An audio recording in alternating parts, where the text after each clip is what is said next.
नमस्कार विद्यार्थी मित्रांनो, मी देवा जाधवर, युनिक अकॅडमी पुणे, संपादक चालू घडामोडी. विद्यार्थी मित्रांनो, जानेवारी 2022 च्या घटनाचा करंट अफेअरच्या घटनाचा आपण व्हिडिओ बनवला होता. एक नवीन उपक्रम आपण 2022 पासून सुरू केला होता. जानेवारी 2022च्या जो करंट अफेअरचा व्हिडिओ बनवला होता, त्या व्हिडिओला जवळजवळ 42,000 विद्यार्थ्यांनी एका महिन्यात आतापर्यंत पाहिलेला आहे. या उपक्रमाला तुम्ही भरभरून प्रतिसाद दिला, त्याबद्दल सर्वांचे सुरुवातीलाच मी आभार मानतो.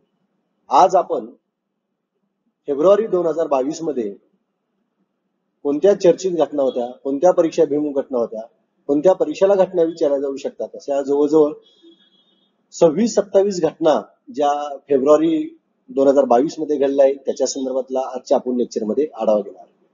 सगळ्यात महत्वाचं बघा की 26 फेब्रुवारीला कंबाईनची पूर्वपरीक्षा पार पडली आणि ह्या कंबाईनच्या पूर्वपरीक्षेमध्ये जर करंटचे प्रश्न बघितले तुम्ही, 10 ते 15 क्वेश्चन जे काही करंटचे विचारल्यात, त्यात जर तुम्ही बघितलं असेल तर तुम्हाला एक बाब जाणवली असेल की परीक्षेच्या आधीच्या किमान 2 वर्षाच्या घटना त्यांनी विचारल्या. म्हणजे बघा, साहित्य संमेलन जे काही नाशिकला पार पडलं, त्यानंतर आता उदगीरला येणारं साहित्य संमेलन आहे, परंतु त्या कंबाईनच्या 26 फेब्रुवारी 2022च्या कंबाईनच्या परीक्षेला उस्मानाबाद या ठिकाणी पार पडलेल्या साहित्य संमेलनाचे जे अध्यक्ष होते फादर दिर्बिटो, यांच्या संदर्भातली विधानं लक्षात घ्या, अशा स्वरूपाचा काठिण्य पातळीचा प्रश्न या ठिकाणी आयोगाने विचारला आहे. म्हणजे करंटचे प्रश्न बघितले किंवा एकूणच पेपर जर बघितला तर एक अंदाज येईल की आपल्याला नेमक्या कोणत्या आणि कशा पद्धतीने तयारी करायची, करंटचा अभ्यास करत असताना कोणत्या वेन आपल्याला जाणं गरजेचं आहे.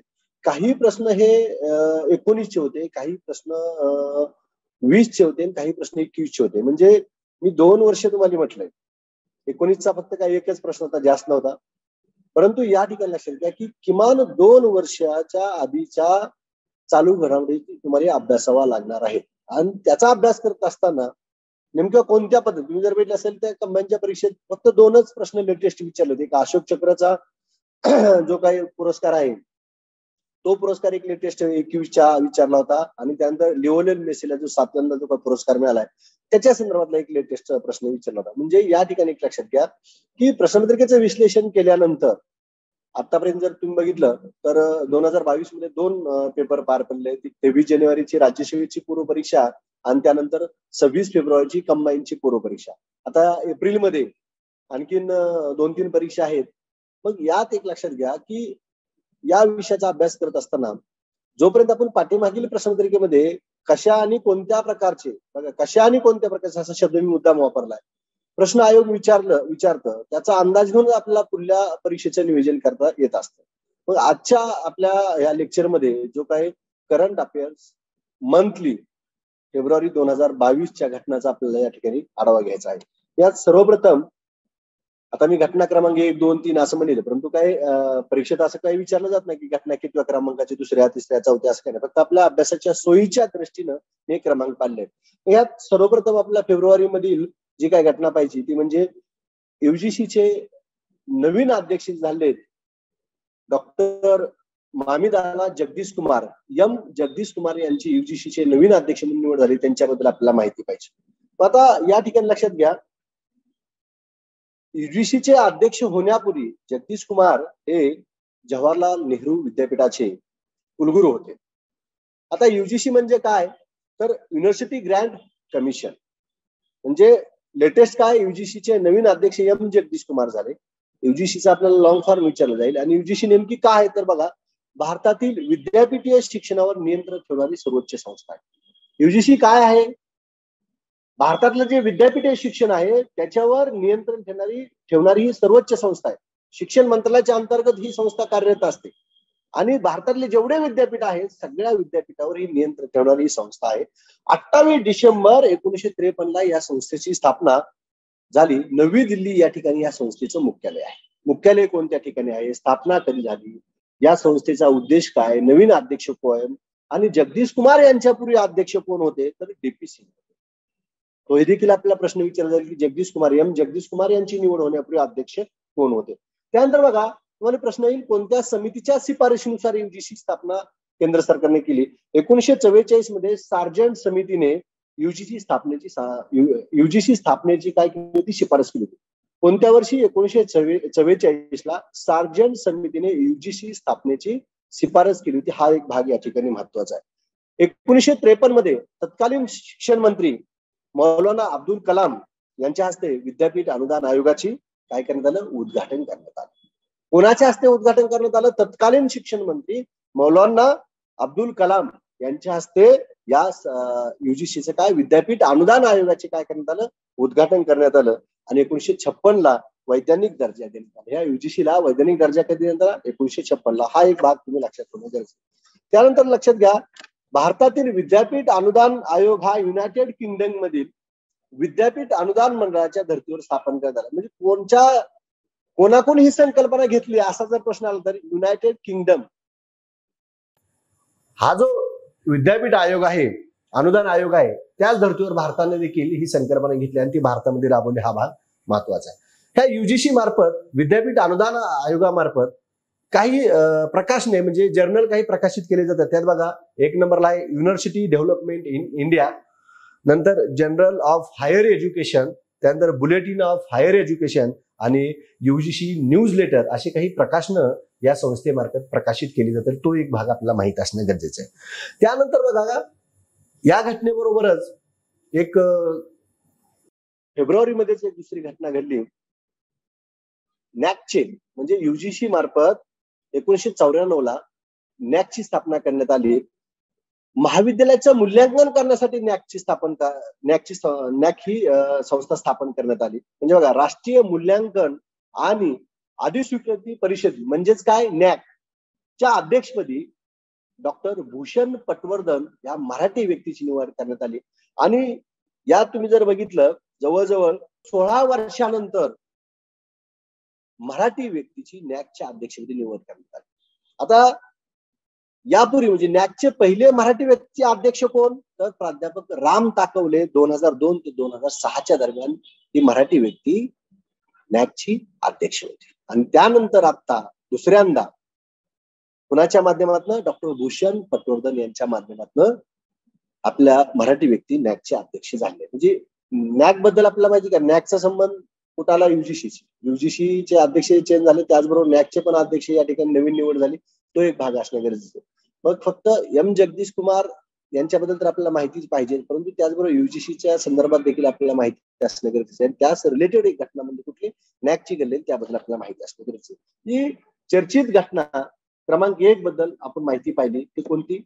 युजीसीचे नवीन अध्यक्ष एम जगदीश कुमार. आता दुसरी जी काय चर्चित घटना आहे ती आहे JNU चे नवीन कुलगुरू. मग आता ही घटना मी लागली 2 नंबरला का घेतली याच्या मागचं कारण बघा. एम जगदीश कुमार यांची युजीसीचे अध्यक्ष, नवीन अध्यक्ष म्हणून निवड झाली. मग त्यापूर्वी ते कुठे होते? JNUचे कुलगुरू होते. मग JNUचे कुलगुरू हे पद काय झालं? रिक्त झालं. आणि या पदावर आपल्या महाराष्ट्रातील जवाहरलाल नेहरू विद्यापीठाच्या कुलगुरूपदी प्राध्यापका डॉक्टर शांतीश्री धुलीपुडी पंडित यांची नियुक्ती करण्यात आली. पुणे विद्यापीठात त्या कार्यरत होत्या. आणि इथं सगळ्यात महत्वाची बाब म्हणजे त्या JNUच्या पहिल्या महिला कुलगुरू ठरलेल्या आहेत. आणि आजपर्यंत आयोगाचा इतिहास आहे विद्यार्थी मित्रांनो, पहिल्या जर एखादी घटना असेल तर त्याच्यावर आयोग 100% प्रश्न विचारतच असतं. मग JNUच्या पहिल्या महिला कुलगुरू कोण ठरल्या? डॉक्टर शांतीश्री धुलीपुडी पंडित ह्या JNUच्या पहिल्या महिला कुलगुरू ठरलेल्या आहेत. JNUची स्थापना कधी झाली?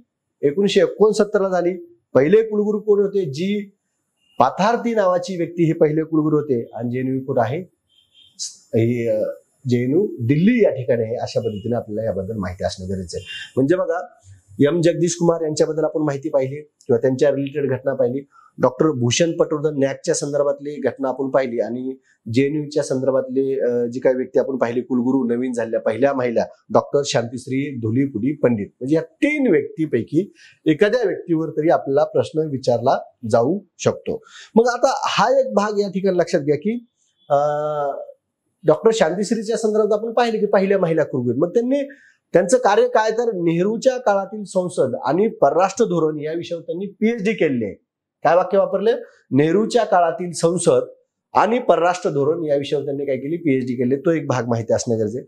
गोवा आणि पुणे विद्यापीठामध्ये त्या वेगवेगळ्या पदावर काय होत्या, कार्यरत होत्या. त्यांच्याबद्दल इतर माहिती पण आपल्याला माहित असणं गरजेचं आहे. म्हणजे आतापर्यंत आपण 2 घटना चर्चित घेतल्या. चर्चित घटना 2 झाल्या आपल्या.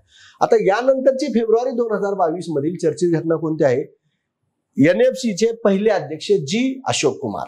आता या ठिकाणी सगळ्यात महत्वाचं NMSC चा लॉंग फॉर्म आपल्याला माहित असणं गरजेचं. बघा, एन म्हणजे नॅशनल, एम म्हणजे मॅरीटाईम, एस म्हणजे सिक्युरिटी आणि सी म्हणजे कोऑर्डिनेटर. म्हणजे राष्ट्रीय सागरी सुरक्षा समन्वय ही संस्था स्थापन करण्यात आली. मुंबईवर जो दहशतवादी हल्ला झाला होता तो सागरी मार्गाने झाला होता आणि तेव्हापासून मागणी होती की अशी एखादी संस्था स्थापन करण्यात यावी. मग या ठिकाणी पहिल्या राष्ट्रीय सागरी सुरक्षा समन्वयक संस्थेचे पहिले अध्यक्ष म्हणून जी अशोक कुमार यांची काय करण्यात आली, निवड करण्यात आली. उद्देश काय, या संस्थेचा उद्देश काय, तर भारताची सागरी सुरक्षा बळकट करणे. म्हणजे बघा, NMCचा लॉंग फॉर्म विचारला जाऊ शकतो. त्याचे पहिले अध्यक्ष कोण, जी अशोक कुमार. ह्या NMCचा उद्देश काय, भारताची सागरी सुरक्षा बळकट करणे. आणि नोव्हेंबर 2021 मध्ये या पदाची निर्मिती करण्यात आली किंवा या संस्थेची निर्मिती करण्यात आली. तो एक भाग आपल्याला माहिती असणं गरजेचे आहे. आणि NMSC राष्ट्रीय सुरक्षा परिषद NSC सचिवालयाच्या समन्वयाने काम करेल. कोणाच्या समन्वयाने काम करेल NMC, तर NSCच्या समन्वयाने ही संस्था काम करेल. अशा पद्धतीने ही तिसरी घटना आपण फेब्रुवारीमध्ये जी काही महत्वाची घटना घडली त्याबद्दल आपण चर्चा केली आहे. आता त्यानंतर आपल्याला आतापर्यंत जर तुम्ही बघितलं असेल तर काही अध्यक्ष नवीन प्रमुख झाले, त्यांच्याबद्दल आपण माहिती पाहिली. आता आपल्याला एक जी महत्वाची क्रीडा मधली एक घटना पाहिजे म्हणजे नीरज चोप्राच्या संदर्भात. आता बघा, आपण ऑलिम्पिकच्या संदर्भात मी जो काही ऑलिम्पिकचा व्हिडिओ बनवला होता त्या व्हिडिओमध्ये नीरज चोप्रावर डिटेल माहिती दिली आहे. सेपरेट ऑलिम्पिक स्पर्धेवर व्हिडिओ मी टाकलाय. परंतु परत फेब्रुवारी 2022 मध्ये नीरज चोप्राची घटना का चर्चेत आली? बघा, मी याच्या आधी पण बऱ्याच वेळेस तुम्हाला सांगितलेले की जी घटना चर्चेत असते, जी घटना फोकसला असते, तीच घटना आपल्याला करंट अफेअरमध्ये विचारलेली असते. मग आता भालाफेकपटू नीरज चोप्राला जागतिक पातळीवरील मानाचा लॉरियस क्रीडा पुरस्कारासाठी नामांकन मिळाले. आता लॉरियस क्रीडा पुरस्कारासाठी नामांकन होणं देखील ही आपल्या भारतातल्या क्रीडा क्षेत्रासाठी अभिमानाची बाब असते. मग या ठिकाणी सुवर्णपदक जे जिंकलेले नीरज चोप्राने टोकियो ऑलिम्पिकमध्ये भालाफेकमध्ये 7 ऑगस्टला जिंकलं. म्हणून 7 ऑगस्ट हा दिवस आपण मुंबईला असेल 2021 मध्ये केंद्र सरकारने डिक्लेअर केलं की तो राष्ट्रीय भालाफेक दिन म्हणून साजरा करायचं ठरवलं. मग नीरज चोप्रा परत आपण का पाहतोय, तर काय सांगितलंय, लॉरियस क्रीडा पुरस्कारासाठी, हा क्रीडा क्षेत्रातील ऑस्कर पुरस्कार म्हणून ओळखला जातो, त्यासाठी नामांकन झालंय. क्रीडा जगतात अतुलनीय कामगिरी केलेल्या व्यक्ती किंवा संघाच्या कामगिरीचा गौरव म्हणून या पुरस्काराने काय केलं जातं, गौरवण्यात येतं. हा एक भाग या ठिकाणी महत्वाचा आहे. यापूर्वी जर तुम्ही बघितलं असेल, कुस्तीपटू विनेश फोगट आणि क्रिकेटपटू सचिन तेंडुलकर यांना लॉरियस पुरस्कारासाठी काय केलंय, नामांकन मिळाले आहे. आणि नीरज चोप्रा हा ह्या दोघांनंतरचा म्हणजे विनेश फोगट आणि सचिन तेंडुलकर नंतरचा तिसरा खेळाडू ठरला आहे. हे नीरज चोप्रा बद्दलची माहिती की जेणेकरून आपल्या याच्यावर, आणि अतिरिक्त माहितीसाठी तुम्ही ते ऑलिम्पिकचे व्हिडिओ पहा किंवा माझी जी काही 6वी आवृत्ती आहे त्याच्यात सुद्धा नीरज चोप्रा बद्दलची माहिती डिटेल दिलेली आहे. मग 7व्या क्रमांकाच्या आवृत्तीमध्ये जानेवारीमध्ये जी काही आवृत्ती आली, तुम्ही कंबाईनच्या परीक्षेत बघितलं असेल, वीर बाबू यांना जो अशोक चक्र मिळालाय, मी स्क्रीनमध्ये त्याबद्दलची माहिती टाकली होती. तो जसा तसा प्रश्न विचारण्यात आलाय. आणि त्यानंतर मेसीला 7व्यांचा जो काही पुरस्कार मिळाला त्याच्याबद्दलची पण माहिती टाकली होती.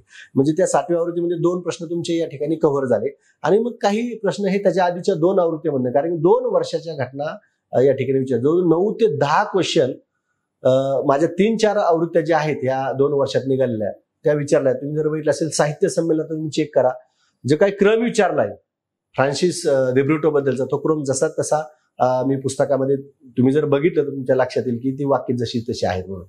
यासाठी काय की फक्त ते संमेलन इथं झालं तिथं झालं, अध्यक्ष होते हे माहिती असून उपयोग आहे, त्यांच्याबद्दलची डिटेल माहिती असणं सुद्धा खूप गरजेचं आहे. त्यानंतरची आपल्याला जी काय घटना पाहिजे आहे, घटना क्रमांक 5, तर आपण चर्चित घटना क्रमांक 5 म्हणू. तर अंडर 19 वर्ल्ड कप हा फेब्रुवारीमध्ये जो काय पार पडला त्याच्या संदर्भातली सुद्धा आपल्याला घटना पाहिजे.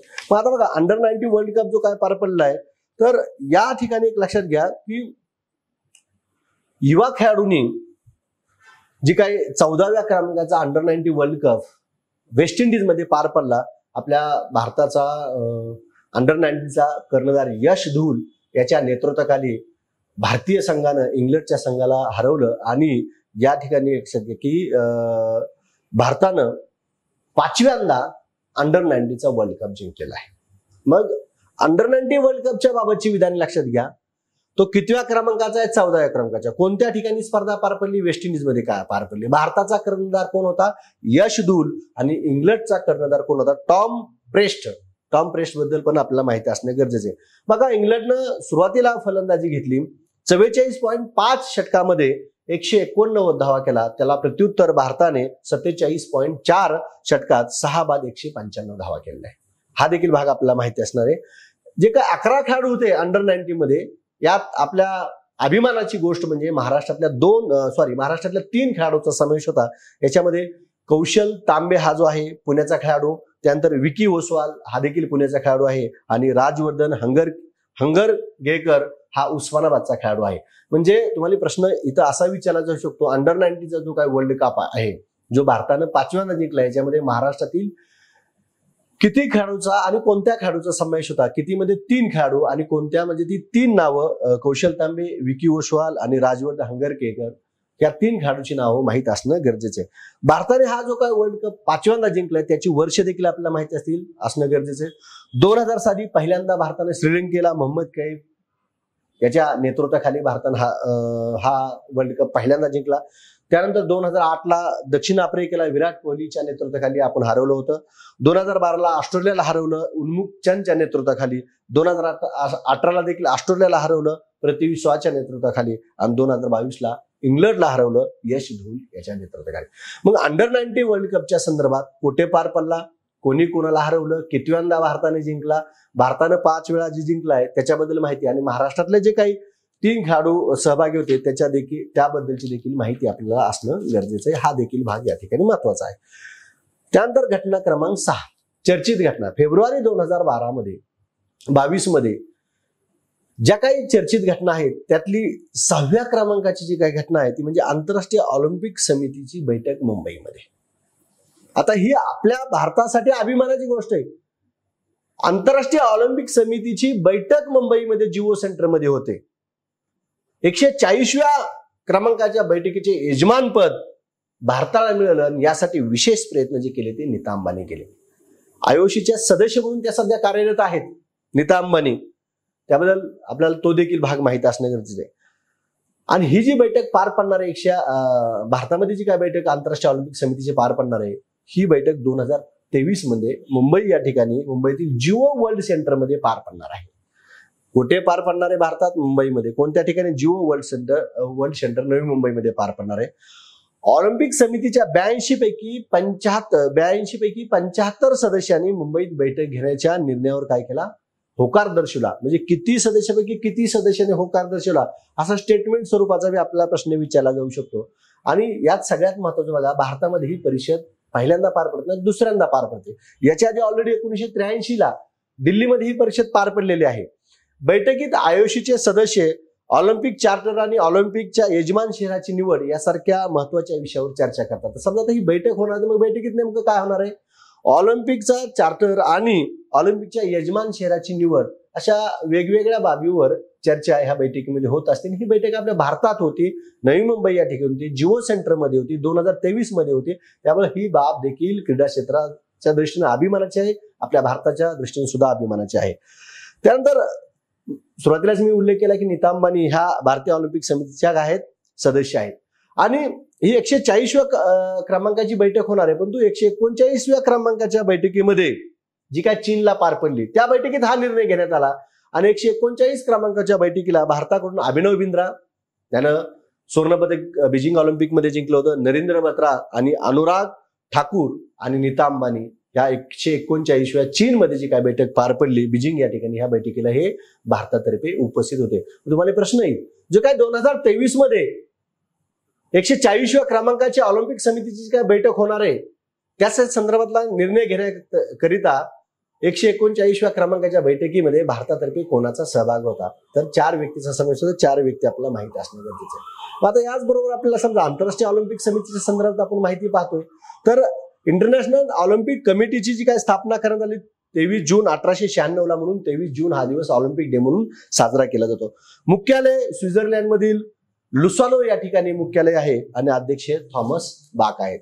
म्हणजे ही आंतरराष्ट्रीय ऑलिम्पिक समितीची बैठक जी मुंबईत होती त्याच्या संदर्भातली आपण या ठिकाणी चर्चा केली. त्यानंतर चर्चित घटना कोणती आहे?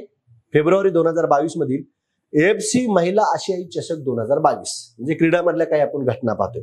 आता बघा, महिला आशियाई चषक 2022 जी काय ही स्पर्धा आहे, ह्या स्पर्धेचा विजेता संघ आहे चीन PR आणि उपविजेता संघ जो आहे कोरिया रिपब्लिकला 3-2 ने हरवले. आणि ही स्पर्धा भारतात पार पडली कालावधी 20 जानेवारी ते 6 फेब्रुवारी 2022च्या दरम्यान. क्रमांक 20व्या क्रमांकाची ही स्पर्धा कितव्या क्रमांकाची? 20व्या क्रमांकाची. आता AFC महिला आशियाई चषक स्पर्धा जी आहे अबाउट फुटबॉल कॉन्फेडरेशन ही जी काही स्पर्धा आहे ही स्पर्धा दर 4 वर्षांनी होते. किती वर्षांनी होते? दर 4 वर्षांनी होते. आशियातील सर्वोत्कृष्ट महिला फुटबॉल संघ या स्पर्धेतनं काय केला जातो? निवडला जातो. या स्पर्धेची सुरुवात 1975 झाली आणि ह्या जे काही AFC महिला आशियाई स्पर्धेचे अध्यक्ष जे आहेत शेख सलमान बिन इब्राहिम अल खलिफा. आता हे नाव अवघडच आहे, पाठ करावंच लागेल. बघा, परत एकदा नाव रिपीट करतो. AFC चे सध्याचे अध्यक्ष कोण आहेत? शेख सलमान बिन इब्राहिम अल खलिफा. हे बहरीन देशाचे आहेत, ते या AFC चे अध्यक्ष आहेत. आणि मुख्यालय या संघटनेचं मुख्यालय कुठे आहे? तर मलेशियामधील कोलालंपूर या ठिकाणी या संस्थेचं मुख्यालय आहे. त्यानंतर फेब्रुवारी 2022 मधील चर्चित घटना जी आहे 8व्या क्रमांकाची ती जी आहे ती देखील क्रीडा क्षेत्रातील आहे. PR श्रीजेश जगातील सर्वोत्तम क्रिकेटपटू ठरलेला आहे. आता PR श्रीजेश जो आहे याचं पूर्ण नाव परंतु रवींद्रन श्रीजेश हा केरळचा खेळाडू आहे. बघा, नाव काय सांगितलं पूर्ण? PR श्रीजेश परंतु रवींद्रन श्रीजेश केरळ राज्यातला आहे. द वर्ल्ड गेम्सने श्रीजेशसह जगातील 24 खेळाडूंना नामांकन दिले होते. त्यात श्रीजेशला सर्वाधिक 1,27,647 मते मिळाली. ऑलिम्पिक स्पर्धेत कांस्य पदकाची म्हणजे ब्रॉन्झ पदकाची जिंकलेला भारतीय हॉकी संघाचा अनुभवी हा गोलरक्षक आहे. म्हणजे कुठल्या खेळाशी संबंध आहे? हॉकी मधला हा गोलरक्षक आहे. आणि जगातील सर्वोत्तम क्रीडापटू म्हणून द वर्ल्ड गेम्स न याची काय केली? निवड केली. आता PR श्रीजेश बद्दल इतर माहिती आपल्याला पाहणं गरजेचं आहे. बघा, 2006 मध्ये वरिष्ठ पुरुष हॉकी संघात त्याला प्रवेश केला. 2011 पासून भारतीय संघाचा नियमित सदस्य आहे. 2012, 16 आणि 21 च्या ऑलिम्पिक स्पर्धेत म्हणजे 3 ऑलिम्पिक स्पर्धेमध्ये त्यांनी काय केलंय? सहभाग घेतलाय. 2014चा हॉकीचा वर्ल्ड कप, 2014च्या एशियन गेम मध्ये त्यांनी सहभाग घेतलाय आणि एकूण 244 आंतरराष्ट्रीय सामने तो खेळलेला आहे. PR श्रीजेश बाबतची विधाने लक्षात घ्या किंवा कोणी निवड केली, कितव्या क्रमांकाला, त्यांनी कधी सहभाग घेतला, काय काय गोलरक्षक म्हणून त्याचे विक्रम आहेत त्याच्याबद्दल आपल्याला डिटेल माहिती असणं गरजेचं आहे. विद्यार्थी मित्रांनो, याच्यामध्ये आणखी एक बाब लक्षात द्या करंट अफेअरच्या बाबतीत. 23 जानेवारी 2022चा राज्यसेवेचा पेपर आणि 26 फेब्रुवारी 2022चा कंबाईनचा पेपर, त्यानंतर 3 एप्रिलला आपली गट क ची परीक्षा होणार आहे. डिपार्टमेंटलची मला वाटते 16 एप्रिलच्या दरम्यान आहे आणि तांत्रिकची 30 एप्रिलच्या दरम्यान आहे. ह्या पाठीमागील झालेल्या पेपरचं जर बघितलं, पूर्वी मी सांगितल्याप्रमाणे 2 वर्षाच्या घटना काय केल्या आहेत? कव्हर केल्या आहेत. आणि एखाद्या परीक्षेत जर साहित्य संमेलन विचारलं तर पुढल्या परीक्षेत साहित्य संमेलन विचारलं आहे. एखाद्या परीक्षेत दिनविशेष विचारलं तर पुढल्या परीक्षेत दिनविशेष विचारला. म्हणजे त्या पेपरमध्ये जर तुम्ही बघितलं तर दिनविशेषवर राज्यसेवेला हमखास प्रश्न विचारला, तो विचारला. आता कंबाईन मध्ये बघितलं तर दिनविशेष विचारलेला नाही. आपण म्हणू शकत नाही विचारला जाणार नाही असं विधान करणं पण चुकीचं आहे. परंतु पेपर शेड करत असताना तो पेपर जवळ ठेवूनच पेपर शेड करत असून त्या रिलेटेडच, त्या टॉपिकशी रिलेटेडच, त्या घटनेशी रिलेटेडच दुसरी घटना त्या पेपरमध्ये टाकली असते. म्हणून स्पर्धा परीक्षा करत असताना आपले 2 गुरु खूप महत्वाचे आहेत आणि त्यातला पहिला गुरु म्हणजे कुठला? आयोगाचे जो काय सिलेबस आहे आयोगाने डिक्लेअर केला, मग राज्यसेवेसाठी डिक्लेअर केला, कंबाईनसाठी डिक्लेअर केला किंवा आणखी दुसऱ्या कुठल्या परीक्षेसाठी. आणि तो एक म्हणजे सिलेबस हा आपला पहिला गुरु, म्हणजे तो तोंडपाठ असायलाच पाहिजे. तोंडपाठ हा शब्द मी मुद्दाम वापरतो. बघा, बरीच मुलं कंबाईनची प्री पास होतात पण ST आणि PSIचा मेन्सचा सिलेबस त्यांना माहित नसतो. मग कोणतरी सांगतं लॉ साठी हे पुस्तक कर, आपण पुस्तक घेतो अभ्यासाला लागतो. पण लॉचा सिलेबस नेमका काय आहे, त्या सिलेबसनुसार जर तुम्ही अभ्यास करत गेले तर सिलेबस मधले जवळजवळ 90-95% प्रश्न असतात. एका दुसरा करंट रिलेटेड इकडे तिकडे प्रश्न असतो. त्यामुळे सिलेबस हा खूप महत्वाचा गुरु आहे, तो आपल्याला माहिती असणं गरजेचं आहे. आणि दुसरा म्हणजे गुरु म्हणजे कुठला, आयोगाचे झालेले पेपर्स. कंपल्सरी आयोगाचे झालेले पेपर बघायचे, 2-2, 3-3 वेळेस बघायचे.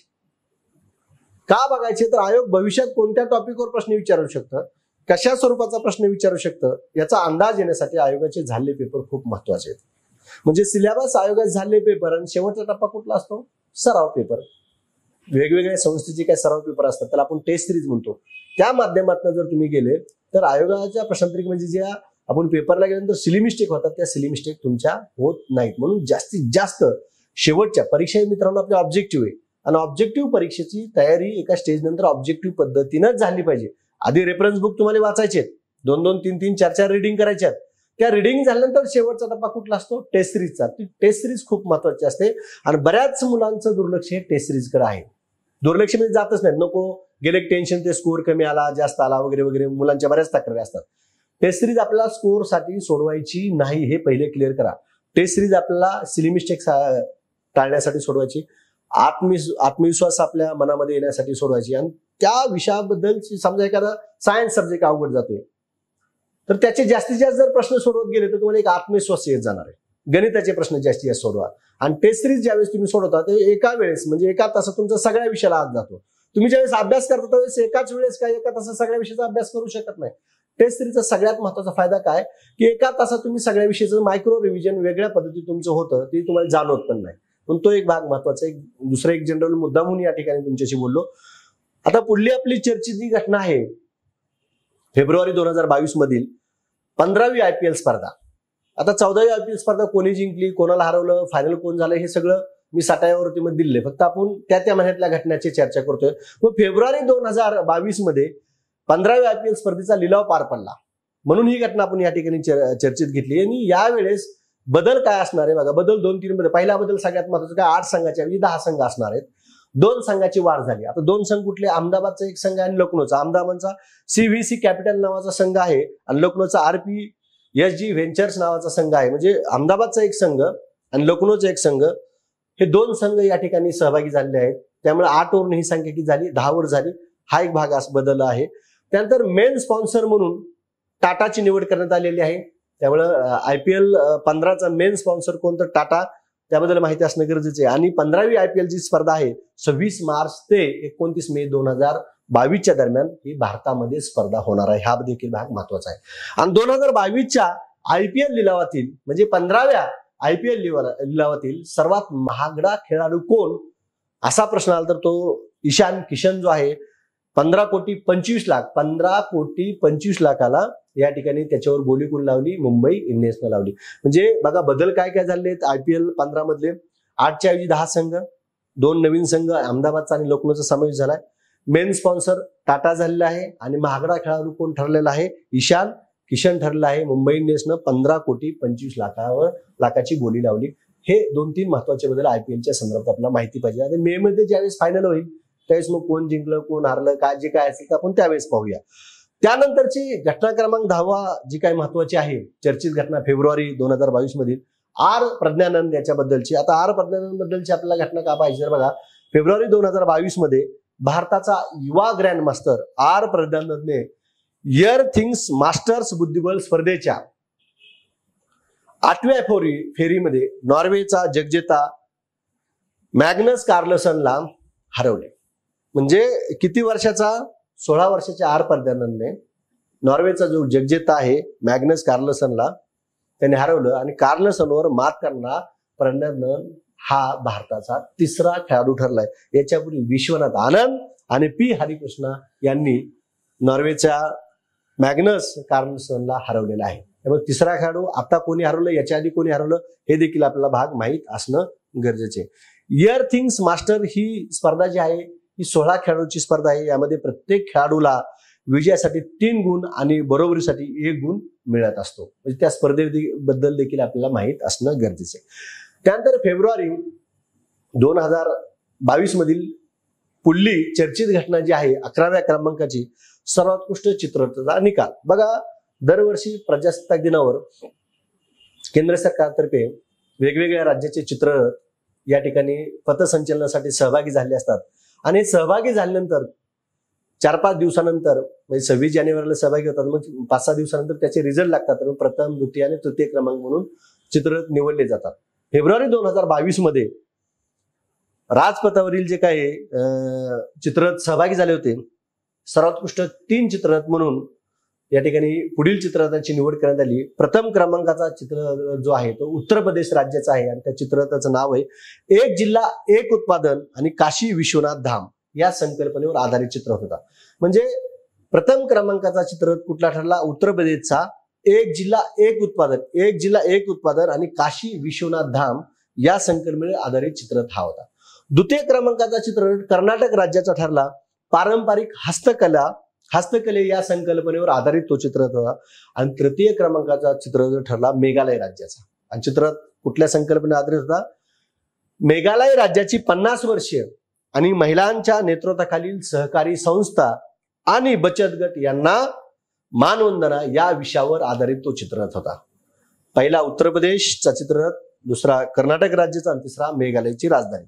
आणि महाराष्ट्राचा जो काही चित्ररथ होता जैव विविधता मानके या विषयावरील जो काही चित्ररथ आहे महाराष्ट्राचा सहभागी झालेला या वर्षीच्या प्रजासत्ताक दिनी, या चित्ररथाला लोकप्रिय निवड सरणीचा प्रथम क्रमांकाचा पुरस्कार मिळाला आहे.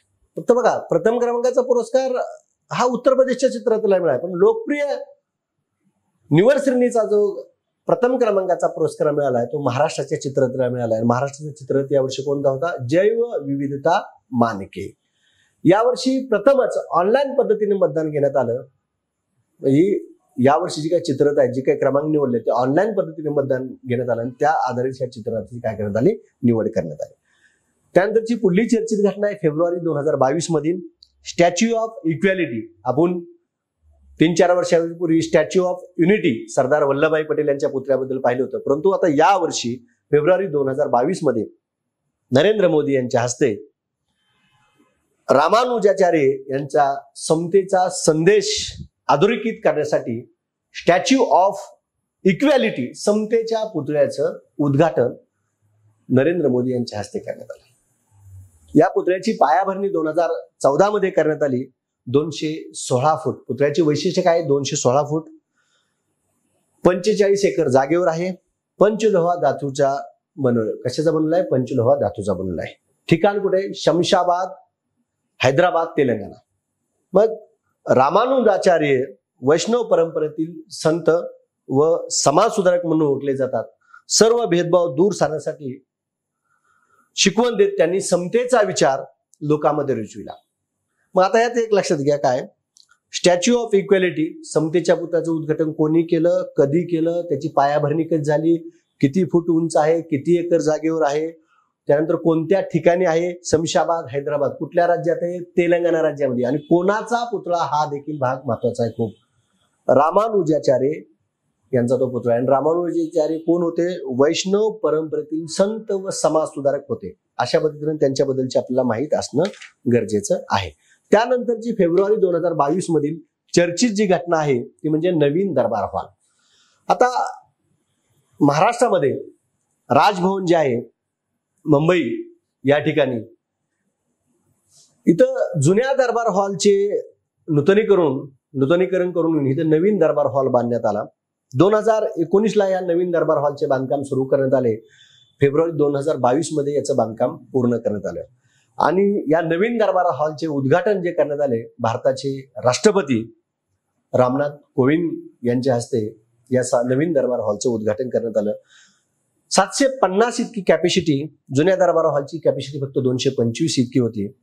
इंग्लंडचे महाराजे पंचम जॉर्ज व राणी मेरी यांच्या 1911 साली झालेल्या भारत भेटीच्या वेळी दरबार हॉल बांधण्यात आला होता. 1911 पूर्वी दरबार हॉल बांधण्यात आला होता. 225 इतकी कॅपॅसिटी होती. आता वेगवेगळ्या कार्यक्रमासाठी तो हॉल लागत होता. याचं नूतनीकरण करणं, त्याची कॅपॅसिटी वाढवणं गरजेचं होतं. म्हणून 2019 याचं बांधकाम सुरू झालं आणि फेब्रुवारी 2022 मध्ये या नवीन दरबार हॉलचं, राजभवन या ठिकाणचं नवीन दरबार हॉलचं उद्घाटन करण्यात आलं. त्याबद्दलची आपल्याला माहिती असणं गरजेचं आहे. या दरबार हॉलचे वास्तुरचनाकार कोण आहेत? जॉर्ज विंटेट हे वास्तुरचनाकार आहेत. आता या नवीन दरबाराचा उपयोग कशासाठी केला जाऊ शकतो? शपथविधी सोहळे, शासकीय कार्यक्रम जे असतात वेगवेगळे, पोलीस अलंकरण समारोह आणि शिष्टमंडळाच्या भेटी याकरिता हा नवीन दरबार हॉल गरजेचा असणार आहे. ही देखील एक महत्वाची महाराष्ट्र रिलेटेड म्हणजे प्रादेशिक घटना जे आपण म्हणतो महाराष्ट्र रिलेटेड घटना ती आपल्याला परीक्षेला विचारली जाऊ शकते. त्यानंतर घटना क्रमांक 14 चर्चित घटना. त्यानंतरची कोणती घटना महत्वाची? ISA आंतरराष्ट्रीय सौर आघाडी. आता ही आंतरराष्ट्रीय घटना आहे, इंटरनॅशनल सोलर अलायन्स, ISA चा लॉंग फॉर्म. आणि ही घटना आपण का पाहतो याच्यामागचं कारण लक्षात घ्या. ISA चा 123वा सदस्य देश म्हणून सिरियाला सदस्यत्व मिळाले. मग तुम्हाला प्रश्न येईल 2022 मध्ये फेब्रुवारी 2022 मध्ये ISA चा नवीन सदस्य देश कुठला झाला? सिरिया झाला. मग आता ISA बद्दल आपल्याला माहिती असणं गरजेचं आहे. 30 नोव्हेंबर 2015 या आंतरराष्ट्रीय सौर आघाडीची स्थापना करण्यात आली आणि ह्या आंतरराष्ट्रीय सौर आघाडीचे जनक कोण आहेत? भारताचे पंतप्रधान नरेंद्र मोदी आणि फ्रान्सचे तत्कालीन राष्ट्राध्यक्ष फ्रँकाईस हॉलंड हे दोन जनक आहेत. मुख्यालय हरियाणातील गुरुग्राम या ठिकाणी आहे आणि सध्याचे महासंचालक कोण आहेत? अजय माथुर.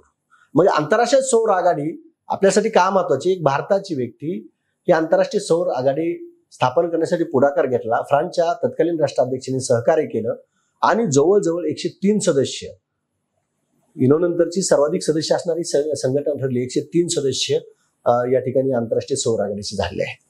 उद्देश काय ह्या संस्थेचा? तर स्वच्छ आणि स्वस्त ऊर्जा, बघा स्वच्छ आणि स्वस्त ऊर्जा उपलब्ध करून देणे हा ह्या ISA काय आहे? उद्देश आहे.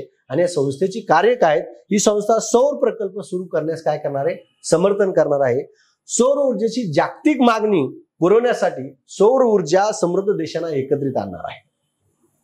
कार्य काय आहे? सौर प्रकल्प सुरू करण्यास समर्थन करणार. आणि दुसरं काय सांगितलं? सौर ऊर्जेची जागतिक मागणी पुरवण्यासाठी सौर ऊर्जा समृद्ध देशांना एकत्र करणार. म्हणजे आंतरराष्ट्रीय सौर आघाडी ही घटना फेब्रुवारी 2022 मध्ये चर्चेत आली. 103वा सदस्य देश कुठला? सिरिया. आणि भारत ह्या संस्थेचा जनक असल्यामुळे कदाचित याच्यावर आपला प्रश्न विचारला जाऊ शकतो. तुम्ही बघितलं असेल फेब्रुवारी मधली सगळ्यात हॉट घटना, सगळ्यात चर्चित घटना, सगळ्यात गाजलेली घटना आणि सगळ्यात दुर्दैवी घटना रशिया युक्रेन युद्ध चालू आहे. आणखी बरेच अपडेट येतील याच्यानंतरचे, पण जे काही महत्वाचा भाग आहे तो आपल्या या ठिकाणी पाहणं गरजेचं आहे. रशियाने युक्रेनवर 24 फेब्रुवारी 2022 ला हल्ला केला. युक्रेनची नाटो सोबत वाढलेली, नाटो ही संघटना आहे, युक्रेनची नाटो सोबत वाढलेली जवळीकता रशियाच्या डोक्यात चांगलीच खुपसत होती.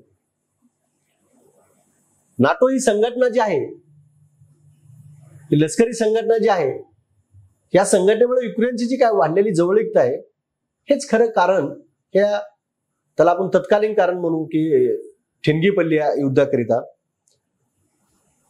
युक्रेनची नाटो बरोबर वाढलेली जवळीकता. साधं सोपं. आता त्याच्यानंतर तुम्ही म्हटलं असेल रविवारच्या पूर्वीला त्याच्यावर लेख येतील, मासिकात लेख येतील, सगळीकडे येतील, त्यावेळेस आपण आणखीन डिटेल पाहूया. परंतु सुरुवातीला काय तर हल्ला कधी केला? 24 फेब्रुवारी 2022 ला.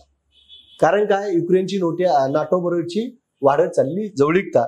रशियाचे अध्यक्ष कोण? व्लादिमीर पुतीन आणि युक्रेनचे अध्यक्ष व्होदिमीर झेलेन्स्की. आणि युक्रेनची राजधानी कुठली? कीव नावाची राजधानी आहे आणि रशियाची राजधानी कुठली? मॉस्को. त्यानंतर बघा युक्रेनचा जर नाटो मध्ये समावेश झाला तर, बघा वाक्य काय सांगतोय, युक्रेनचा जर नाटो मध्ये समावेश झाला तर रशियासाठी धोका असेल. रशियाच्या सीमेवर नाटोचे अर्थात अमेरिकेचे सैन्य येईल आणि ते रशियाला परवडणार नव्हते. म्हणून रशियानं जाणून बुजून युक्रेनवर काय केला? हल्ला केला. हा एक भाग आपल्याला माहिती असणार आहे. नाटो म्हणजे काय? The North Atlantic Treaty Organization. NATO म्हणजे काय? बघा, the North Atlantic Treaty Organization, स्थापना 4 एप्रिल 1949. नाटोची स्थापना कधी झाली? 4 एप्रिल 1949. संस्थापक राष्ट्र किती आहेत? 12. सध्याचे सदस्य राष्ट्र एकूण 30 आहे. सध्या किती आहेत? पूर्वी 12 होते सुरुवातीला 1949 ला, आता किती? 30 आहेत.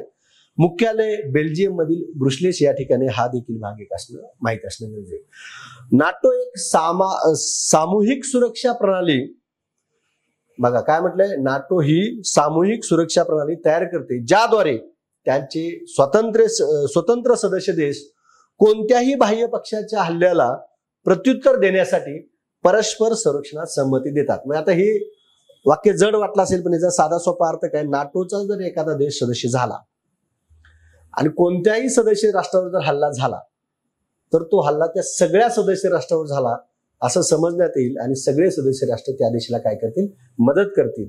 मुळात ही लष्करी संघटना आहे. म्हणून युक्रेनची जी काही जवळीकता वाढत चालली होती, जर युक्रेनला सदस्यत्व मिळालं तर या ठिकाणी एक लक्षात घ्या, तर मग समजा युक्रेनमधले सदस्य राष्ट्राचे सैन्य मग समजा अमेरिका काय करू शकते, लगेच युक्रेनला मदत करू शकते. आता तुम्ही म्हटलं तेच चाललंय सध्या. आता बऱ्याच घडामोडी आणखीन घडतील, नंतर मग सेपरेट एक आपण याच्यावर व्हिडिओ बनवूया नंतरच्या वेळेस. घटना क्रमांक 16 फेब्रुवारी 2022 मधील पुढली घटना कोणती, देशातील पहिला जलमार्ग टॅक्सी सेवा. 100% 2022 आणि 23च्या कोणत्या ना कोणत्या परीक्षेत त्याच्यावर प्रश्न विचारला जाईल. जलमार्ग टॅक्सी सेवा म्हणलं, नुसता जलमार्ग म्हणलं, जलमार्ग टॅक्सी सेवा भारतातील पहिली, देशातील पहिली जलमार्ग टॅक्सी सेवा 17 फेब्रुवारी 2022 रोजी महाराष्ट्राचे मुख्यमंत्री माननीय उद्धव ठाकरे यांच्या हस्ते उद्घाटन करण्यात आलं. मुंबई ते बेलापूर दरम्यान ही वॉटर टॅक्सी सेवा पहिली सुरू करण्यात आली. मुंबई आणि नवी मुंबई या दोन शहरांना जोडणारा पहिला जलमार्ग या ठिकाणी निर्माण करण्यात आला. आणि याचा फायदा काय आहे, त्या जलमार्गाचा सगळ्यात महत्त्वाचं वेळेची बचत होणार आहे, इंधनाची बचत होणार आहे आणि पर्यावरणपूरक असणार आहे. आपल्याला सिंगल लाईन स्वरूपात इथं प्रश्न काय विचारला जाऊ शकतो, देशातील पहिला जलमार्ग टॅक्सी हा शब्द महत्वाचा. जलमार्ग बरेच आहे पण टॅक्सी सेवा जी आहे ती मुंबई ते बेलापूर या दरम्यान सुरू करण्यात आली. ही एक घटना माहिती असणं गरजेची आहे. त्यानंतर बघा घटना क्रमांक 17 जी फेब्रुवारी 2022 मध्ये चर्चेत आहे, भाषा प्रमाणपत्र सेल्फी मोहीम.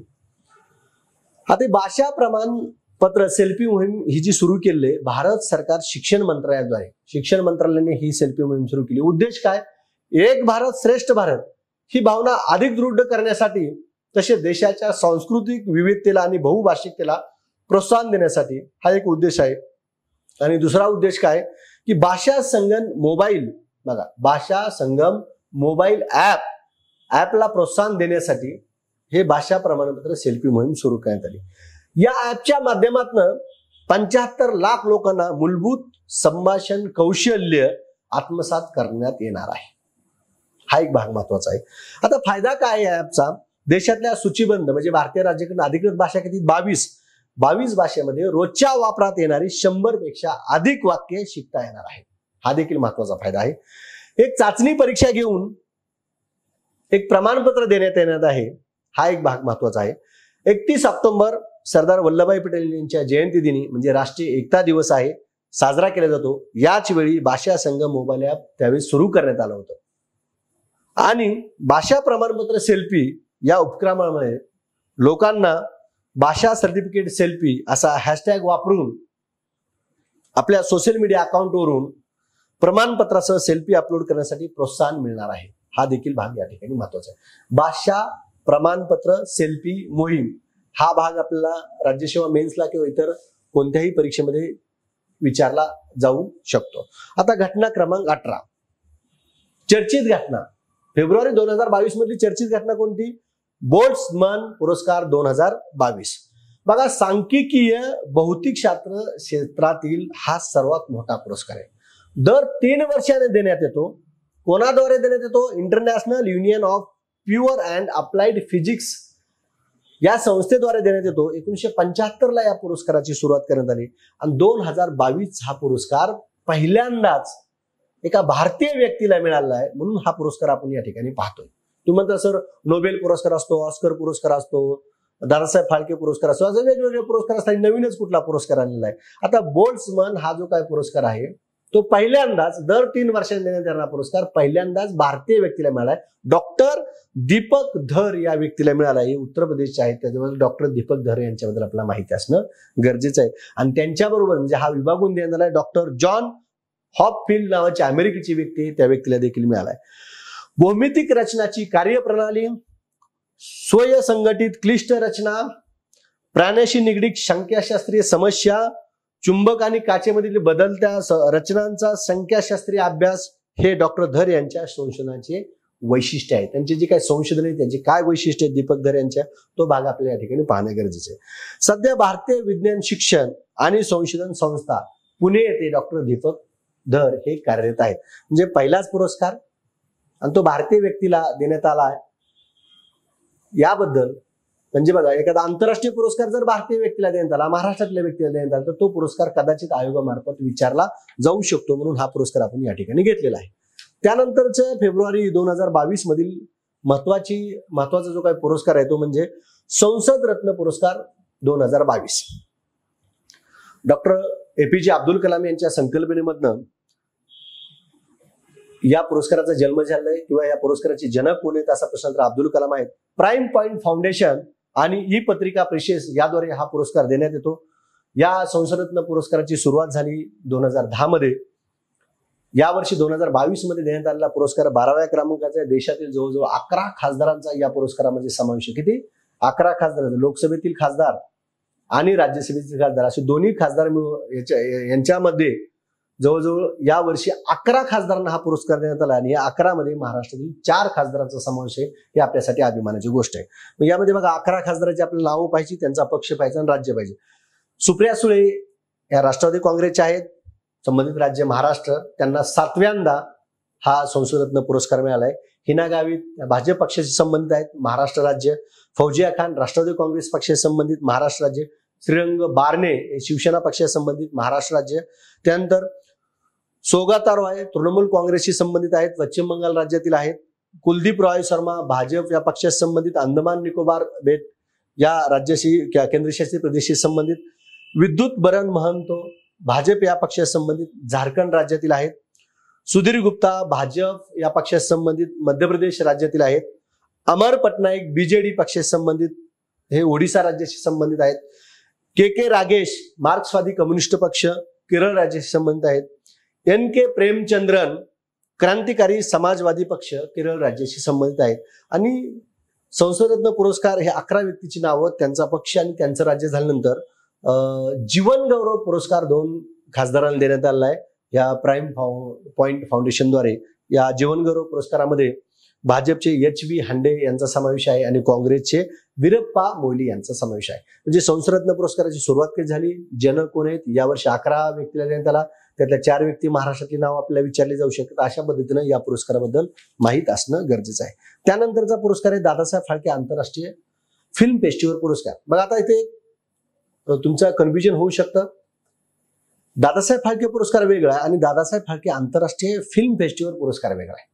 मग दादासाहेब फाळके पुरस्कार रजनीकांत यांना जाहीर झाला, तो 2019चा, तो 2021 मध्ये जाहीर झाला होता. आता 22चा काय, 22 मध्ये आणखीन काय दादासाहेब फाळके पुरस्कार डिक्लेअर झालेला नाही.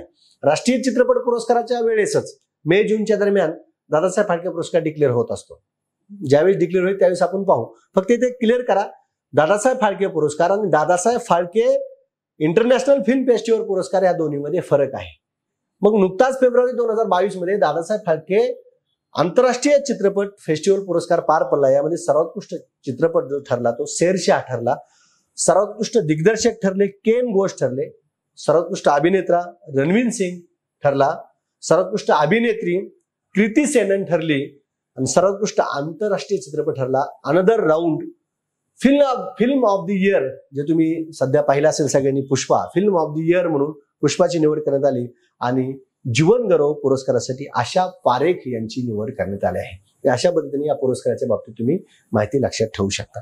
त्यानंतरची घटना क्रमांक फेब्रुवारी 2022 मधला घटना क्रमांक 21 हिलाल पाकिस्तान पुरस्कार. हा जसा भारत सरकारचा सर्वोच्च नागरी पुरस्कार भारतरत्न आहे, त्यानंतर 2 नंबरचा पद्मविभूषण आहे, तसा हा पाकिस्तान सरकारचा 2ऱ्या क्रमांकाचा पुरस्कार आहे हिलाल पाकिस्तान. आणि हा पुरस्कार जो भेटला तो मायक्रोसॉफ्टचे संस्थापक बिल गेट्स यांना भेटला आहे. आणि हा पुरस्कार का भेटला याच्या मागचं कारण, पाकिस्तानमधील पोलिओ निर्मूलनासाठी त्यांनी खूप प्रयत्न केले बिल गेट्स, त्यामुळे त्यांना हिलाल पाकिस्तानमधील 2ऱ्या क्रमांकाचा नागरी पुरस्कार बिल गेट्स यांना मिळाला आहे. पोलिओ निर्मूलनासाठी त्यांनी महत्वाचे प्रयत्न केले पाकिस्तानमध्ये, म्हणून हा पुरस्कार देण्यात आलाय. त्यानंतरची जी काही महत्वाची घटना आहे ती म्हणजे विंदा करंदीकर जीवन गौरव पुरस्कार 2021. आता या ठिकाणी लक्षात घ्या, विंदा करंदीकर या जीवन गौरव पुरस्काराची सुरुवात 2011-12 मध्ये झाली. हा पुरस्कार महाराष्ट्र राज्य साहित्य आणि संस्कृती मंडळातर्फे म्हणजे महाराष्ट्र शासनातर्फे दिला जातो. स्वरूप या पुरस्काराचं 5 लाख रुपये आणि 2021चा जो काही पुरस्कार 2022 मध्ये डिक्लेअर झाला तो भारत शासने जे काही उदगीरला साहित्य संमेलन होणार आहे त्या साहित्य संमेलनाचे अध्यक्ष म्हणून त्यांची निवड झाली, त्यांनाच विंदा करंदीकर जीवनगौरव पुरस्कार देण्यात आलाय. आतापर्यंत विंदा करंदीकर जीवनगौरव पुरस्कार जवळजवळ 11 व्यक्तींना देण्यात आला. यावर्षीचा 2021चा जो काही पुरस्कार मिळाला, 2022 मध्ये डिक्लेअर झाला, हा 11व्या क्रमांकाचा पुरस्कार आहे. पहिला जो काही विंदा करंदीकर जीवनगौरव पुरस्कार मिळाला त्याचा चार्ट आपण पाहूया, कारण असाही प्रश्न येईल की आतापर्यंत कोणाला मिळाला किंवा नाही. असा प्रश्न तर आपल्याला ते माहित असणं गरजेचं आहे. पहिला विंदा करंदीकर जीवनगौरव पुरस्कार के ज पुरोहित यांना 2011ला मिळाला. नंतर नादो महानोर यांना 2012ला मिळाला. वसंत आबाजी डाके जे चंद्रपूर साहित्य संमेलनाचे अध्यक्ष होते त्यांना 2013ला मिळाला. दमा मिराजदार यांना 2014ला मिळाला. राग जाधव यांना 2015ला मिळाला. मारुती चित्तमपल्ली यांना 2016ला मिळाला. मधु मंगेश कर्णिक यांना 2017ला मिळाला. महेश एलकुंचवार यांना 2018ला हा पुरस्कार मिळाला. अनुराधा पाटील यांना 2019ला पुरस्कार मिळाला आहे. रंगनाथ पठारे, ज्या मराठीला अभिजात भाषेचा दर्जा मिळवण्यासाठी जी काही समिती महाराष्ट्र शासनातर्फे नेमण्यात आली, रंगनाथ पठारे, त्यांना 2020चा विंदा करंदीकर जीवनगौरव पुरस्कार या ठिकाणी मिळाला आहे. आणि यावर्षीचा मागा उल्लेख केल्याप्रमाणे 2021चा भारत शासन यांना हा पुरस्कार मिळाला आहे. आता विंदा करंदीकर यांचं पूर्ण नाव काय, असा प्रश्न एकदा मी सभागृहात सेमिनार घेत असताना विचारला होता. तर एक मुलगा म्हणला, सर गोविंद विनायक करंदीकर, म्हणजे त्यांनी तिथं प्रॉपर उत्तर दिलं होतं की विंदा करंदीकर म्हणजे विंदा म्हणले की लोकांना काय विनायक दामोदर सावरकर असं आहे काय किंवा वाटतं मुलांना, परंतु विंदा करंदीकर यांचं पूर्ण नाव काय, तर गोविंद विनायक करंदीकर. ज्ञानपीठ पुरस्कार त्यांना प्राप्त झाला होता अष्टदर्शनासाठी 2003ला. साहित्य क्षेत्रात खूप महत्वाचं योगदान आहे म्हणून महाराष्ट्र शासनाने विंदा करंदीकर जीवनगौरव पुरस्कार देण्यास सुरुवात केली. या वर्षीचा पुरस्कार कोणाला भेटला, भारत सासने यांना भेटला. त्यानंतर फेब्रुवारीमधील महत्वाची घटना आणि दुःखद घटना आपल्याला पाहिजे ती म्हणजे लता मंगेशकर यांचं निधन जे झाले 6 फेब्रुवारी 2022ला मुंबईमध्ये वयाच्या 92व्या वर्षी गान कोकिळा लता मंगेशकर यांचं निधन झालं. त्यांचा जन्म इंदोरमध्ये 28 सप्टेंबर 1929ला झाला. त्यांचा जो काय पहिला सिनेमा आहे पहिली मंगळागौर, त्यात पहिलं गाणं त्यांचं काय होतं, नटली चैत्राची नवलाई. हे त्यांचं पहिलं गाणं कोणतं, पहिला सिनेमा कोणता, असाही प्रश्न विचारला जाऊ शकतो, म्हणून तो भाग मी या ठिकाणी घेतलाय. भारतीय संगीत क्षेत्रामध्ये 7 दशकाच्या कारकिर्दीतील योगदानासाठी त्यांना भारतीय गान कोकिळा, नाईटिंगेल ऑफ इंडिया किंवा क्वीन ऑफ मेलेडी या सन्माननीय पदव्या, 2 महत्वाच्या पदव्या त्यांना मिळाल्या. 36 पेक्षा जास्त भाषांमध्ये आणि काही परदेशी भाषांमध्ये सुद्धा त्यांनी ध्वनिमुद्रित काही गाणी केलेली आहेत. 1963ला 62ला युद्ध झालं आणि 1963ला भारत चीन युद्धानंतर एक कार्यक्रमात लता दीदीने कवी प्रदीप आणि सी रामचंद्र यांनी संगीतबद्ध केलेलं ए मेरे वतन के लोगो हे गीत गायलं. आणि त्यावेळेस तत्कालीन पंतप्रधान पंडित जवाहरलाल नेहरू उपस्थित होते आणि हे गीत ऐकल्यानंतर त्यांच्या डोळ्यातनं पाणी आलं. हा प्रसंग त्यावेळेस खूप गाजला होता. आजही लोक त्याची आठवण काढतात. लता दीदीनं स्वतः आनंद घन या टोपण नावाने मराठी गाणी स्वरबद्ध केली. तुम्हाला इथंही प्रश्न विचारला जाऊ शकतो, कोणत्या टोपण नावानं, त्यांना गान कोकिला म्हणून ओळखलं जात होतं, परंतु कोणत्या टोपण नावानं त्यांनी गाणी संगीतबद्ध केली, तर स्वरबद्ध केली, असं जर प्रश्न आला 1960च्या दशकामध्ये, तर आनंद घन या टोपण नावानं त्यांनी काही गाणी स्वरबद्ध केलेली आहेत. हा एक भाग माहिती असणं गरजेचं आहे. लता मंगेशकर यांच्या जीवनावर त्यांनी स्वतः कुठलं पुस्तक लिहिलं नाही, पण त्यांच्या जीवनावर आधारित काही चरित्र आहेत.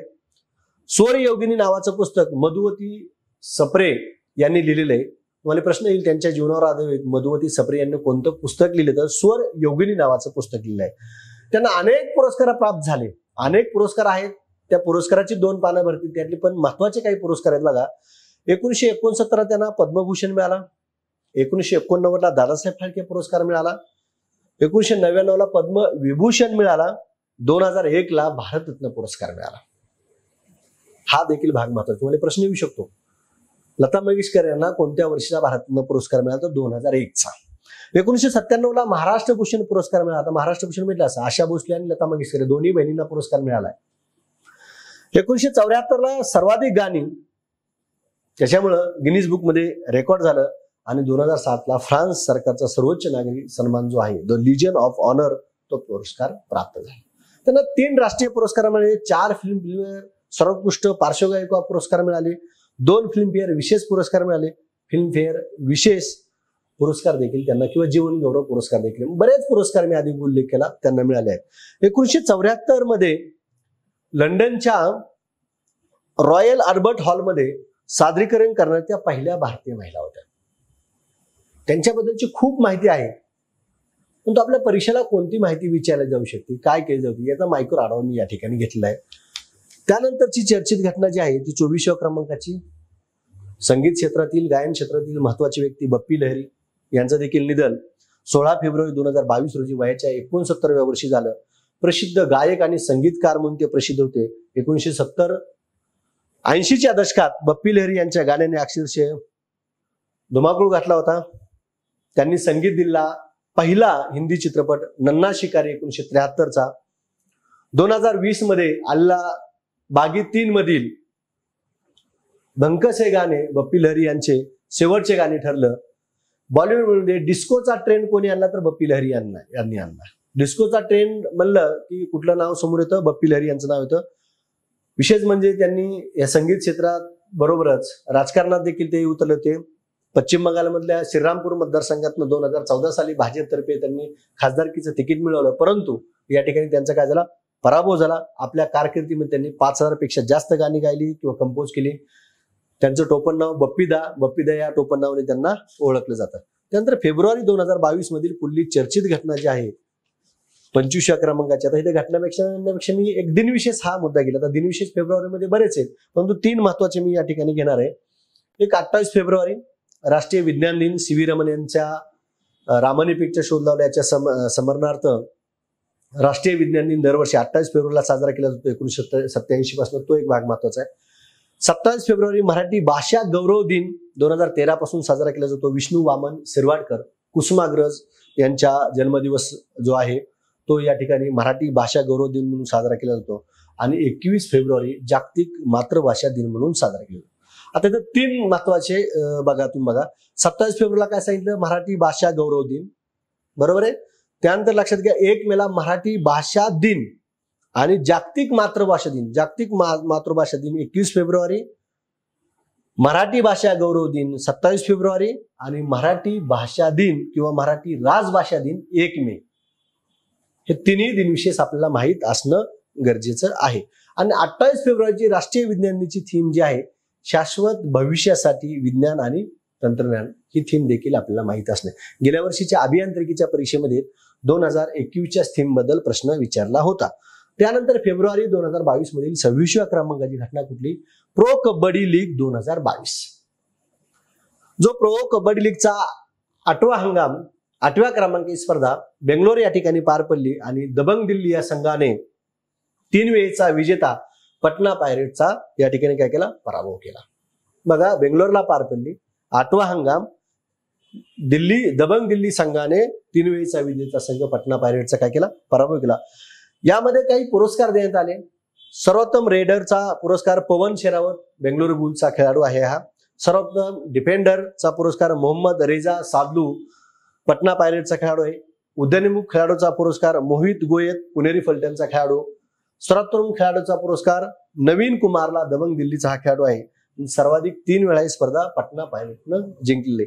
या प्रो कबड्डी लीगची सुरुवात कधी झाली, 2014ला झाली. एकूण संघ 12 आणि मुख्य प्रायोजक कोण, फ्यू. अशा पद्धतीने ही क्रीडाविषयक घटना फेब्रुवारी मध्ये जी घडली त्याच्याबद्दल पण आपल्याला माहित असणं गरजेचं आहे. शेवटच्या क्रमांकातली जी घटना आहे फेब्रुवारी 2022 मध्ये घडलेली भारतातील रामसर स्थळे. आता ही घटना का पाहिजे आपल्याला, 2 फेब्रुवारी हा दिवस पाणथळ दिन म्हणून साजरा केला जातो. कुठला दिवस, पाणथळ दिन. जगभरामध्ये 2 फेब्रुवारी हा दिवस पाणथळ दिन म्हणून साजरा केला जातो. 2 फेब्रुवारी 2022 रोजी भारतातील 2 स्थळांचा रामसर स्थळांच्या यादीत समावेश करण्यात आला. आणि ती 2 स्थळं म्हणजे कोणती, तर खिजाड्या वन्यजीव अभयारण्य जामनगर गुजरात राज्यातील आणि दुसरे बखिरा वन्यजीव अभयारण्य गोरखपूर उत्तर प्रदेश मधील. ह्या 2 स्थळांचा समावेश झाल्यामुळे भारतातील रामसर स्थळांची संख्या ही 49 वर गेली. आता रामसर करार म्हणजे काय, पाणथळ प्रदेशाच्या संवर्धनासाठी 2 फेब्रुवारी 1971ला इराणमधील रामसर या शहरामध्ये एक परिषद पार पडली आणि तेव्हापासून हा रामसर करार म्हणून ओळखला जाऊ लागला. पाणथळ प्रदेशाच्या संवर्धनासाठी इराणमधील रामसर या ठिकाणी परिषद पार पडली, तेव्हापासून रामसर करार काय झाला, अस्तित्वात आला. महाराष्ट्रातील 2 ठिकाणाचा रामसर स्थळामध्ये समावेश आहे. नादूर मधमेश्वर पक्षी अभयारण्य नाशिकचं आणि लोणार सरोवर जे उल्कापातामुळे निर्माण झाले बुलढाणा जिल्ह्यातलं, अशा पद्धतीने या रामसर स्थळाबद्दल आपल्याला माहित असणं गरजेचं आहे. विद्यार्थी मित्रांनो, जवळजवळ फेब्रुवारीमधील 27-28 ज्या चर्चित घटना आहेत, 27 चर्चित घटना आहेत, त्याच्याबद्दल आपण डिटेल चर्चा केलेली आहे. आता हे चर्चा करत असताना घटना अनेक घडलेल्या असतात, परंतु यातल्या परीक्षेभिमुख घटना मला ज्या ज्या वाटतात त्या घटनांचा मी काय करत असतो, आढावा घेत असतो. आज जवळजवळ आपण 27 फेब्रुवारी 2022 मध्ये जवळजवळ 27 मेन घटना, चर्चित घटना, त्याचा पूर्ण परीक्षाभिमुख मी आढावा या ठिकाणी घेतलेला आहे. जानेवारी 2022च्या व्हिडिओला तुम्ही बघितलं असेल, एका महिन्यामध्ये जवळजवळ 42,000 मुलांनी तो व्हिडिओ पाहिला.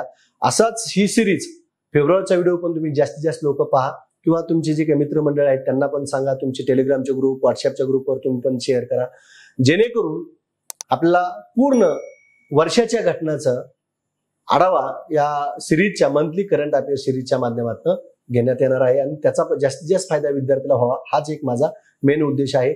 आणि आता जे एप्रिलमध्ये परीक्षा आहेत, त्या 3 महत्वाच्या परीक्षा आहेत, गट क ची आहे, तांत्रिकची आहे आणि डिपार्टमेंटलची.